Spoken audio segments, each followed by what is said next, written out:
सनातन व्रत ज्ञान प्रस्तुत करता है। शिवपुराण भाग 12 गणेश जन्म और शिव का रौद्र रूप। कैलाश की पावन भूमि पर जब भगवान शिव तप में लीन थे, देवी पार्वती एकांत में स्नान करने जा रही थीं। पर एक प्रश्न उनके मन में बार बार उठ रहा था।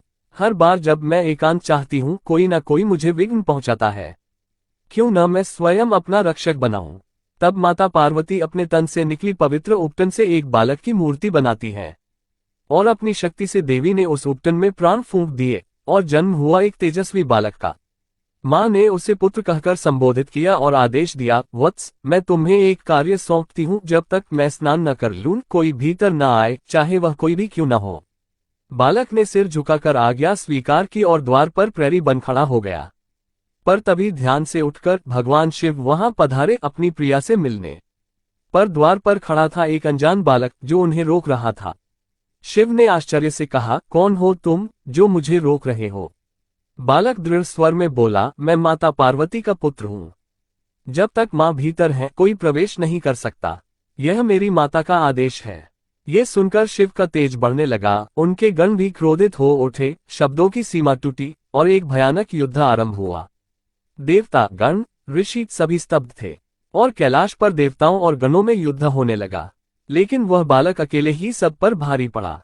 अंततः क्रोध के चरम पर पहुंचकर महादेव ने त्रिशूल उठाया और बालक का शीश काट दिया। युद्ध की गर्जना शांत हुई, लेकिन तभी गुफा से बाहर आई मां पार्वती। पुत्र को मृत देख उनका क्रोध और शोक मिलकर प्रकृति को हिलाने लगा। उनके क्रोध से तीनों लोग कांप उठे।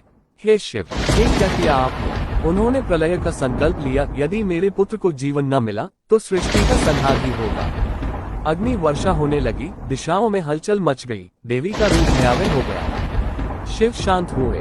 तभी स्वयं ब्रह्मा और विष्णु प्रकट हुए और शिव से कहा, हे देवाधिदेव, आपको इस बालक को पुनः जीवन दान देना ही होगा, अन्यथा देवी पार्वती पूरे सृष्टि का विनाश कर देंगी। शिव ने अपने गणों को आदेश दिया, उत्तर दिशा की ओर जाओ, जो पहला प्राणी मिले उसका शीश लाओ।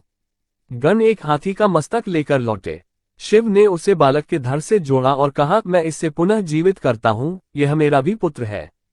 तुम्हारा नाम होगा गणेश। आज से यह गणों का अधिपति गणेश होगा। और तभी स्वर्ग से पुष्पवर्षा हुई। ब्रह्मा, विष्णु और समस्त देवताओं ने वंदन किया। भगवान शिव ने गणेश को आशीर्वाद दिया, तुम विघ्नों का विनाश करोगे। अब से प्रत्येक शुभ कार्य से पहले गणेश का स्मरण होगा।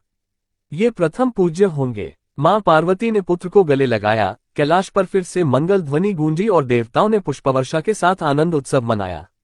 और इस तरह जन्म हुआ उस महाप्रभु का जो हर आरंभ के अधिपति हैं, भगवान श्री गणेश, जिन्हें संसार आज विघ्नहर्ता कहता है। उनका जन्म, त्याग और पुनर्जन्म एक माता की ममता और शिव की कृपा का संगम है। यही है गणेश, शिव और शक्ति का अद्भुत वरदान। ऐसी ही दिव्य कथाएं रोज जानने के लिए सब्सक्राइब करके सनातन व्रत ज्ञान को आगे बढ़ाएं। जय श्री राम, जय शिव शंभू।